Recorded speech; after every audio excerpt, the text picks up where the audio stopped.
Carry on. 6th chapter of Bhagavad Gita.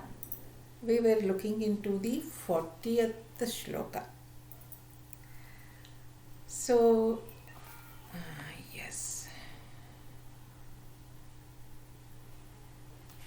40th shloka, correct. अथ षष्ठोऽध्यायः ध्यानयोगः श्रीभगवानुवाच पार्थ नैवेह नामुत्रा विनाशस्तस्य विद्यते न हि कल्याणकृत् कश्चित् दुर्गतिं तात गच्छति. The blessed Lord said, O Partha, neither in this world nor in the next world is there destruction for him, none, verily, who strives to be good, O my son, ever comes to grief. Yes. In the previous class, we had seen Arjuna's question. What was Arjuna's question here? A person gets into this yoga abhyasa with lot of shraddha. But what if he dies, leaves the body before completing his yoga? Before the yoga is, that is, before realizing the God. All the yoga is done for the sake of God realization. And if he is not able to realize the God and he leaves the body within, or for some reason he deviates from his track. Some persons start doing all this yoga abhyasa and all, and then their friends say, what is this? Yoga means not that physical yoga abhyasa, looking within. The difference is from Vishayananda to Brahmananda. All of us will be enjoying the world outside, but when we start studying the scriptures, we start looking within. So that carries us to that Brahmananda. Suppose a person gives up this Vishayananda and tries to go towards this Brahmananda that is within, he might get disturbed by his friends also. His friends may say at this age, why do you want to study all that? That could be one reason for just deviating from that particular thing. The other reason could be he might leave the body on the way. That means on the way means he is practicing this yoga, but he is not able to complete that. By that time his life is completed. So if he leaves the body, he has neither enjoyed this worldly material life, that is Vishayananda, nor he has successfully got this Brahmananda. What will happen to such a person? That was the Arjuna's question.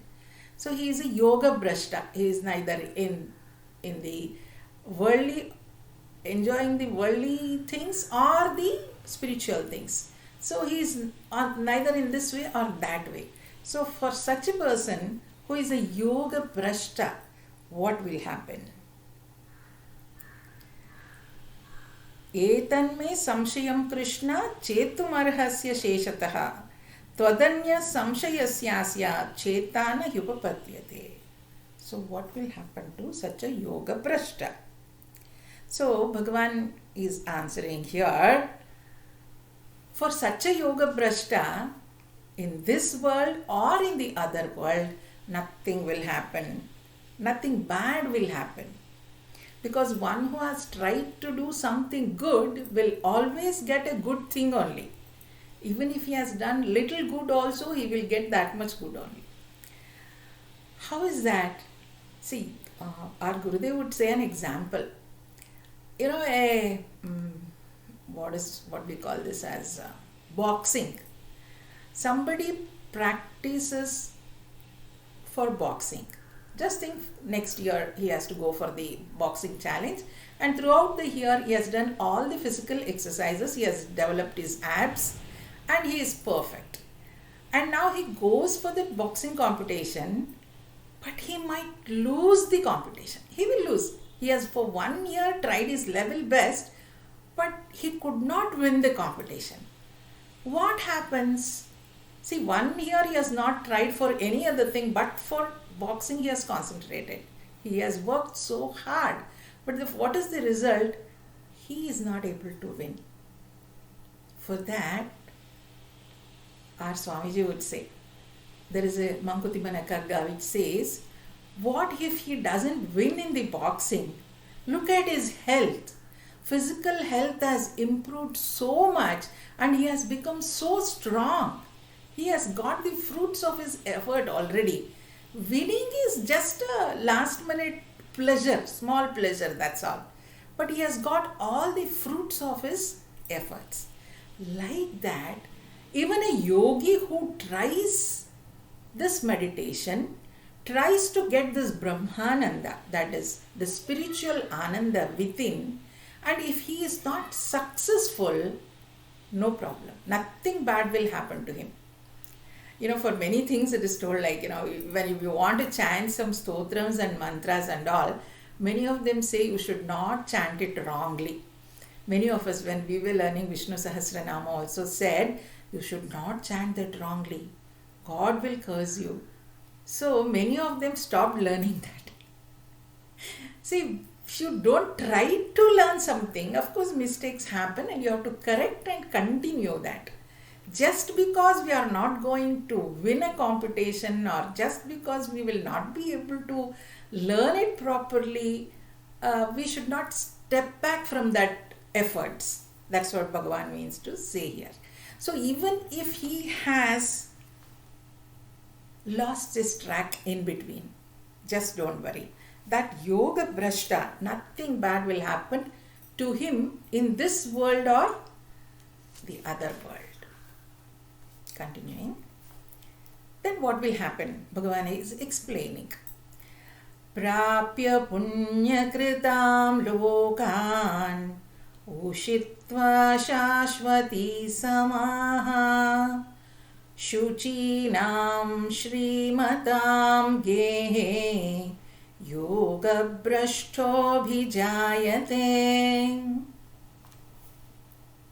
Having attained to the worlds of the righteous and having dwelt there for everlasting long years, he who had fallen from yoga is born again in the house of the pure and the wealthy. See what happens to him? He has tried to do so many good things, and he has got that punya. That means the blessings of having tried to do good things. So with that punya, with that blessings, when he leaves the body, he will go to the heaven. He will go to the Svargaloka. So after all these blessings or the punya is completed, he will come back and he will be born on this earth. Because he has not reached the final thing, right? That God realization has not happened to him. He is on the way. But he has given up his body. So what will happen to him? Because of the punya he has actually earned in this particular life, he goes to the Svargaloka, enjoys that life, good life, comes back on the earth. Where will he be born? He will be born in a rich family with very good culture. Where will he be born? In a very rich family who are having very good culture, and for him it will be convenient to continue that path. So now in the next two verses God will say, see, the person who is about to realize God and he has left his body, for him this will be the birthplace. What is that? A very rich man with sadachara. Sadachara is what? He is a very, very well-cultured family. He'll be born in a very, very well-cultured family. Not only the culture, they are rich also. See, that is the beauty. They are rich and very well-cultured. He'll be born in that family. So somebody who has just started, they are halfway through, where will they be born? Next shloka says, अथवा योगिनामेव कुले भवति धीमतां एतद्धि दुर्लभतरं लोके जन्म यदीदृशम्. Or he is even born in the family of the wise yogis.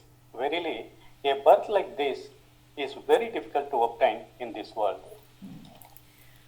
Or else he'll be born in a family which is completely spiritual. And they already know all that about the spirituality. They are practicing spirituality. In such a beautiful family, he will be born where he can continue his sadhana. So it's very, very, very difficult to get such families. See, for example, if we think of Gautama Buddha, he was born rich. He was a king. At the age of 21, he realized that he should go for God realization, left everything and went.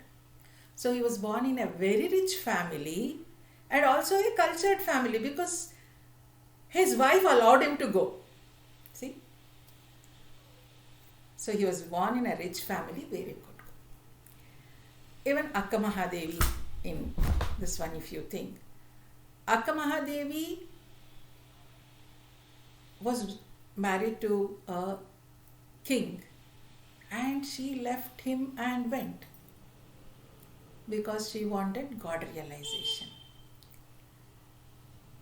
And then Swami Chinmayanandaji, or you think of Swami Tapovan Maharaj, or you think of Shivananda Maharaj. Shivananda Swami was a doctor.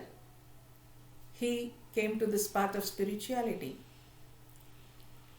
Chinmayanandaji, when he was studying under Tapovan Maharaj in the Uttarkashi, he was asked to take sannyasa. So to take sannyasa, Swamiji was still not ready because he was highly educated for those days. He had done his MA in English and he was doing journalism and he was an editor of National Herald. He was quite, popular among them and he was getting good money. With all that, when somebody asked him to take sannyasa, and the reason he went to Tapovan Maharaj Uttarkashi was to bring it to the light how these sadhus are cheating the other people and all those things. He wanted to write in the paper. There he studies all the scriptures, and then when he is asked to take sannyasa, Swamiji goes to Badrinath and then sits there for 40 days. Should I take or should I not take? Should I take or should I not take? That was the dilemma he had. Finally, he chose to this. Because this also was giving this Brahmananda and this Vishayananda, he was at the top at that time. So he decided to take this. So there Gurudev says, he has told about these things in his talks also. He says, it was my Purva Janma Samskara. Purva Janma Samskara has actually led me to this path. Or else at the age of 33, 35, when he gave his first talk, he was just 35 at Pune. So 30 to 35 or 32 to 33, he must have studied wandering everywhere in the Himalayas and all. Then he came back to the south so that he can explain all the things to these beautiful things to all the common people. So that is how a yogi will be born. Or else just think why Ramana Maharshi would get that Samadhi Sthiti at the age of 16. How about Ramakrishna Paramahamsa? In that young age, how could they all become such yogis? So here Bhagavan says, if you have really tried that spiritual path and you have worked for God realization, there is no loss because you will be born in such a family where you will be allowed to continue that. So in the next shloka... Meera Devi, Bhakta Meera. Yes, Meera Devi also. So like that, they will be born in a very nice family. There are many signs in that way.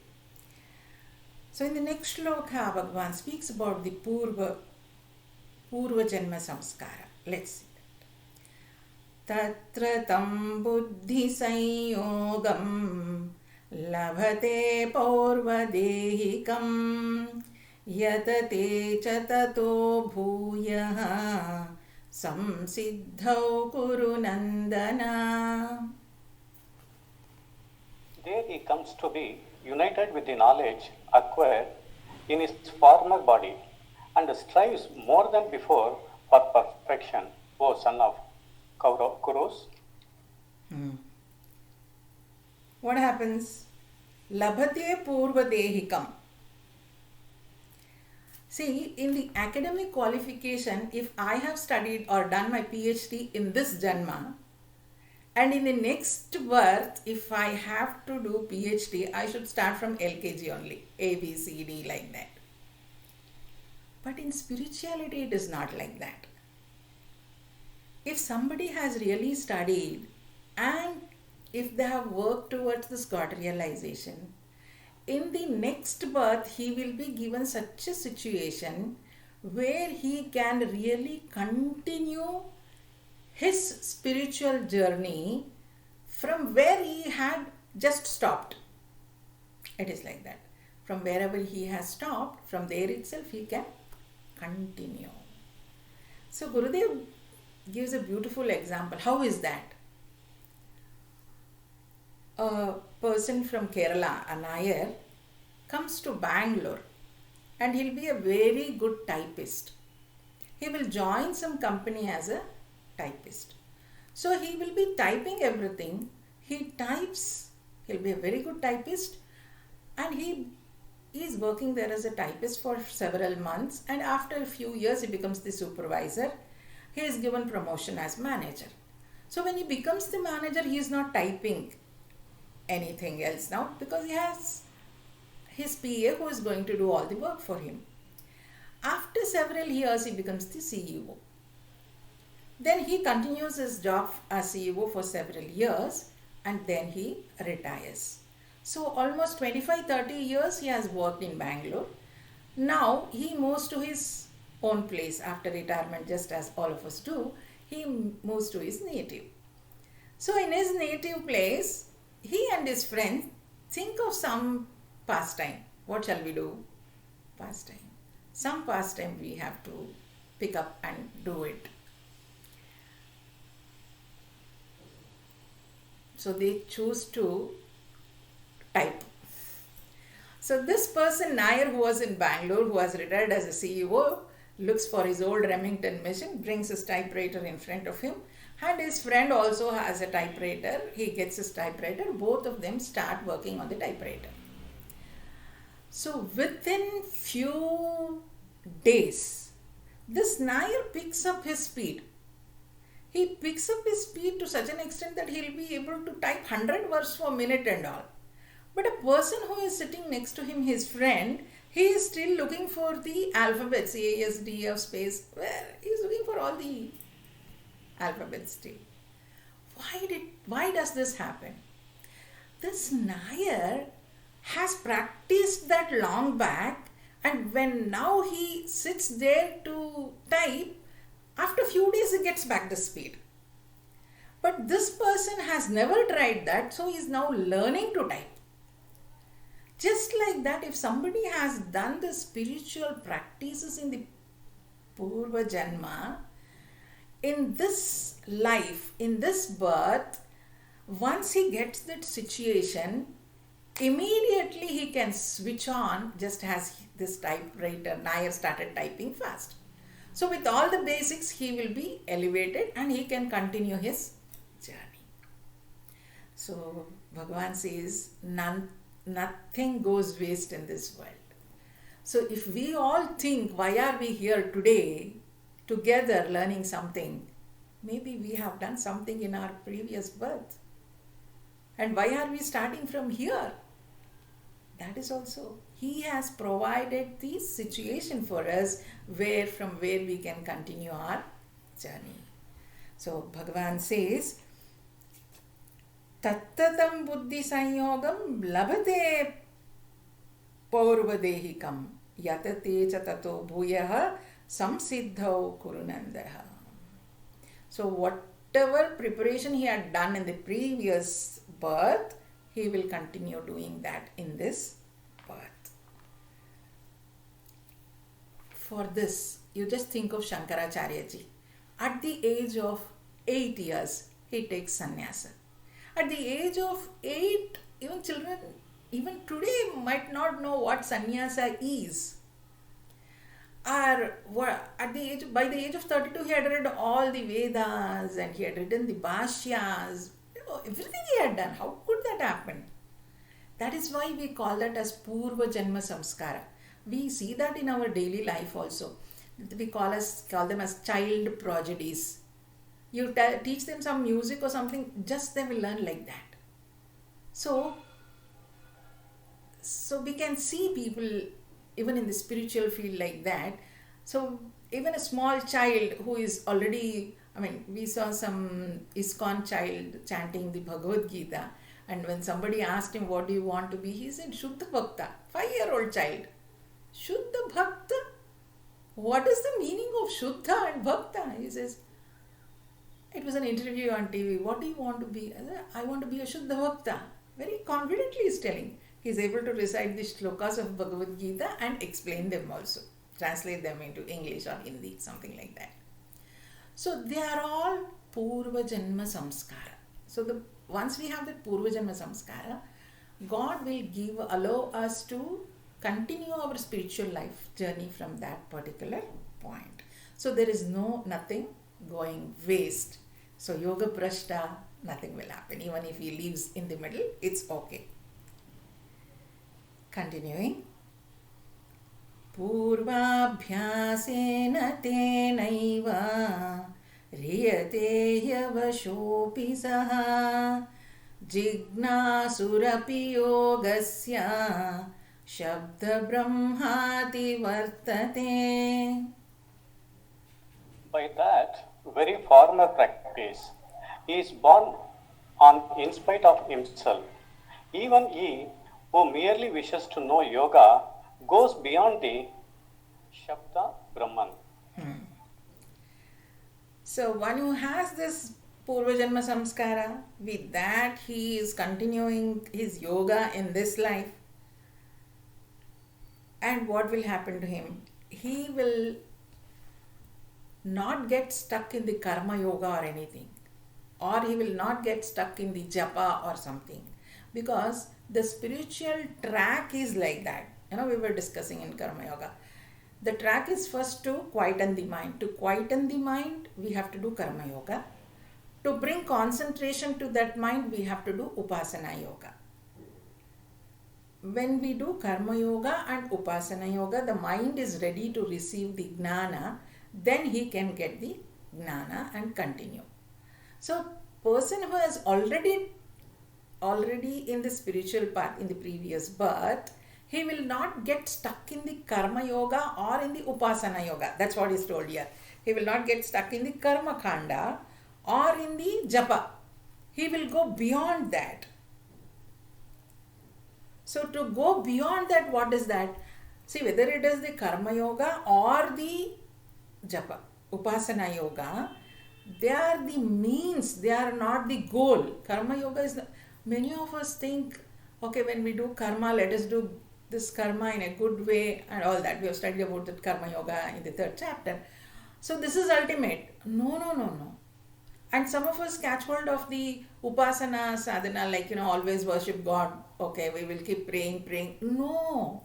Stick to some Vishnu Sahasranama or Lalita Sahasranama. No. That's called a Shabda Brahma. Going beyond Shabda Brahma. He is using this Karma Yoga and the Upasana Yoga to transcend. He uses these things like a boat. If you want to cross the river, you are going to sit in a boat and that boat takes you to the other bank. You should leave the boat and step on the bank. If we still feel that this boat is nice, I'll be sitting here, we won't reach the bank at all. So whether it is the Karma Yoga or the Upasana Yoga, we have to transcend that. So we have to give it up and then reach that. That's a leap. So you have to take that leap and reach the realization. Here he says, Shabda Brahmati Vartate. Shabda Brahmati Vartate means that sound, that japa, we are using that japa or the God's name to reach him. Once we reach him, this Shabda is not required, these words are not required, it just drops. So we have to transcend these japas also to reach that. And how will it be for a yogi who has practiced in the Purva Janma? Because of the samskara he has, he can do it very easily. Very easily he'll be able to do it, and he will be pulled towards. Because of the Purva Janma samskara, he will be pulled towards the spiritual life.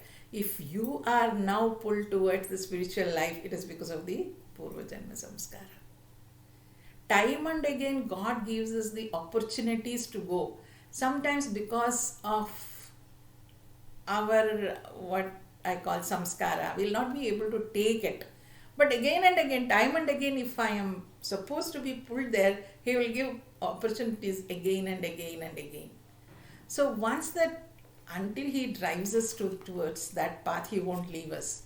So definitely once we have stepped into that path, he will definitely give us the path in the next janma also, next birth also, and we will be simply driven towards that. So that person will do his sadhana in this life also, and then he will transcend and he will realize the God. Continuing. Prayatnadyatamaanastu yogi samshuddha kilbishaha aneka janma samsiddhaha tato yati param gatim. But the yogi who strives with assiduity, purified from sins and perfected gradually through many births, he then attains the highest goal. See, this yogi keeps trying for God realization. Aneka janma, that means many, many births. So it is not possible in one birth according to the Bhagwan here. See how this happens, I'll tell you.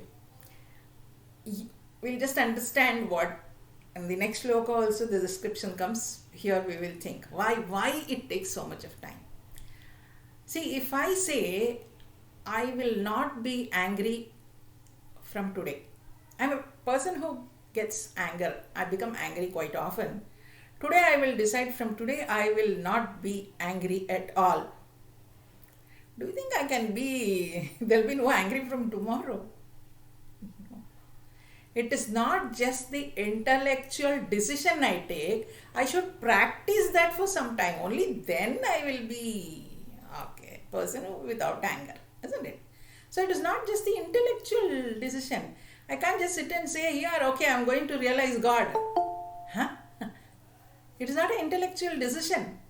I will definitely realize God. Finished. No. It is not an intellectual decision.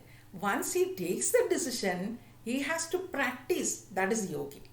So now this yogi, if he start practicing, how many days will I take to become angerless? If I want to give up my anger, or I want to be totally a person with full of peace who will never become angry at all, it takes a long time. For some at least it may take births also. Like that, here Bhagavan is telling, yogi samshuddha kalvishaha aneka janma samsiddhaha tato yati param gatim. So a yogi, when he tries for a long time, birth again and again and again, he will get that siddhi. What is that siddhi? It is God realization. So we don't know where we are. The siddhi might be in this life, or it may take even many births. So for that yogi who tries continuously, definitely he will realize the God. In the next two shlokas, Bhagavan explains, yogi is the greatest person. Why? Next shloka. Tapasvibhyodhiko yogi ज्ञानिभ्योऽपि मतोऽधिकः कर्मिभ्यश्चाधिको Yogi तस्माद्योगी भवार्जुन. The yogi is thought to be superior to the ascetics and even superior to men of knowledge, mere scholars. He is also superior to men of action. Therefore, you strive to be a yogi, O Arjuna. Yes. So what he is telling? You become a yogi, Arjuna. Yogi is the person who is trying to improve upon himself. So why a yogi is superior to tapasvi? Tapas is from kaya, vacha, manasa. Three things. Kaya is bodily, physically. Vacha is speech. And manasa, mind. Three types of tapas we always do. Doing tapas physically means I always think of my health, my food habits, all those things. So that is bodily tapas. Speech tapas. I take a vow to speak only good things. So that is a tapas. That means I control myself in such a way that I will be able to do only good things. That is kaya, vacha, that is speech. Manasa. Even in my mind, I will not allow any bad thoughts to come. So that is the mental tapas I do. Tapas means, tapa is to burn. Okay. So I burn all the bad things for the higher. That is tapas. So a tapas, the person is kaya, vacha, manasa. He is a tapasvi. And a knowledge person is a scholar. He has collected or gathered so much of knowledge, but he is not using it. So I always tell these two things. Like, if there is a professor of philosophy, he would have learned so many things. He would have read all the scriptures, but he is not practicing anything. He is able to tell shloka number 29 in the second chapter is this and this says this, all that thing. But he is not very much interested in practicing those things. So that is a scholar. So tapasvi is this one and a scholar is this one. And the karma yogi is the one who is doing the karma, and then we know about the karma yoga. He is doing the palatyaga and the karma palatyaga, karma tyaga, something like that. But all these three people, they are the stages, that's all. It's not in different people. Sometimes we are tapasvis, sometimes we are getting the knowledge also, sometimes we are doing the karma also. So all these things are, but if somebody sticks to that particular thing and they are doing only that, they are called as tapasvis. And if they are doing only karma, they are called as karmis. And the scholars, gnani, they are always acquiring the knowledge. We see so many people, even today I see, they attend, now at least everything is online, from morning till evening, or they'll be attending the classes, so many classes, like they want to learn that also, they want to learn this, everything, just collecting the knowledge. But Bhagavan says, just collecting the knowledge or being a karma yogi or doing tapas is not enough. Yogi is superior to all of them. Why yogi is superior to all of them? Because he is a person who is practicing all these things and he is trying to elevate himself, and he is working towards the God realization. So Bhagavan says, Arjuna, you become a yogi. Continuing, the last shloka. Yoginamapi sarvesham madgatenantaratmana shraddhavan bhajate yo mam same yuktatamo mataha. And among all yogis, he who, full of faith, with his inner self merged in me, worships me, is, according to me, the most devout. So he is one, he is not just trying to improve himself with the knowledge he has or the tapas he has done or the karma he has done, but he is abiding in the self. Here God says, who keeps me? That means he is keeping that God in him. And he is keeping his chitta, that is mind, always in Bhagavan. Yoginamapi sarvesham madgatena antaratmana shraddhavan bhajate yomam same yukta tamo mataha. So he is even superior when he is abiding in the self, thinking of God, and then he is trying towards reaching his goal, that is God realization.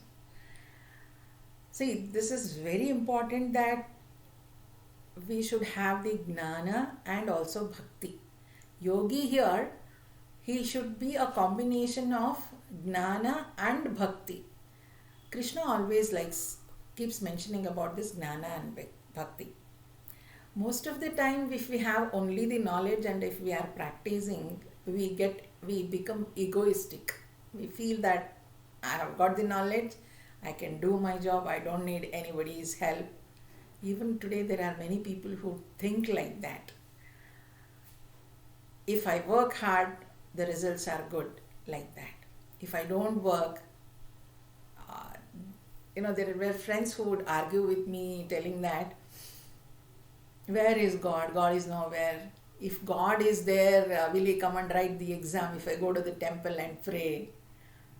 Even we were under confusion at that time. So we would not able to be answer to all of them. Hard work is required. I have to work hard, study well. And to write that in the examination hall, his grace also, if it is added, I will be able to do it better. That is the thing. It doesn't mean that you go to a temple, you will get all the knowledge. No, it is not like that.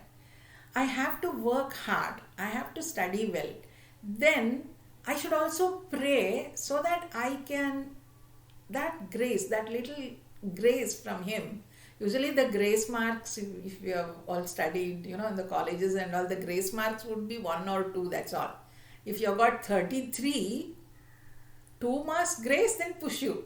35 marks, you are passed to the next class. So the grace is only that much. 33 marks is the hard work. So we have to work hard for 90 marks or 100 marks, and maybe that 1 or 2 grace marks we might get. So it is like that. We have to work hard, then his grace also should be there so that I can do well in my life or in the exam or whatever it is. That grace is very important in life. Here Bhagavan says the same thing. Yogi who abides in the self and he has surrendered to me is the greatest, superior one. See, this bhakti and gnana always goes hand in hand. Gnana you will get, fine. Then you become arrogant if you don't have bhakti. Right? So what will happen? I'll feel, okay, I have studied well, I have done everything, I have got my rank. What is there? God has not done anything. But if you had asked for God's grace, maybe you would have got even 1 more mark. So Guruji, Swami Chinmayananji says the same thing. So when you go to the Ganga water to bathe in Uttarkashi or Rishikesh, that Ganga is flowing, she's flooding, she's so fastly flowing. Even a person who believes in Ganga Mata and has lot of bhakti and takes a dip, or a very good swimmer goes and takes a dip, both of them will take bath only, nothing else. He is a good swimmer, he thinks I can swim well, and he plays in the water and comes out. This person also goes there, swims and prays, Ganga Ma, you have cleaned me. So both of them have taken the bath. What is the difference between both of them? The person who really had that grace, that prayer, that bhakti about Ganga is blessed. That means he is mentally, he is convinced he has a lot of bhakti in him, and that grace part is missing from this person. It's very subtle, like. So here, Bhagavan says this yogi is so superior because he has bhakti also. So it's very important that when we have the gnana, we should have bhakti also. So when we have gnana and bhakti, that surrender is there, it makes us be more humble. It gives us a lot of humility. Because of him I have got everything. Because of him I could study. That is how Bhagavan says yogi is superior to all these three people. One is karma yogi, tapasvi and gnani. But he becomes even more superior when bhakti is added to that. So how to add that bhakti is like that. Always remember God, and because of him, his grace, I am like this. So such a yogi is more superior, because he will be serving God with lot of shraddha. So with that we come to the end of this chapter and this Shanti mantra. Om Tat Sat Iti Shrimad Bhagavad Gitasu Upanishadsu Brahma Vidyayam Yoga Shastre Shri Krishna Arjuna Samvade Atma Samyama Yogo Nama Shashtodhyayaha. Om Tat Sat Iti. While studying these chapters, or while discussing about this, or while understanding this, if we have done any mistake, please pardon us. Om Tat Sat Iti. Shrimad Bhagavad Gita. So, in Bhagavad Gita, Upanishads, the thoughts of the Upanishads,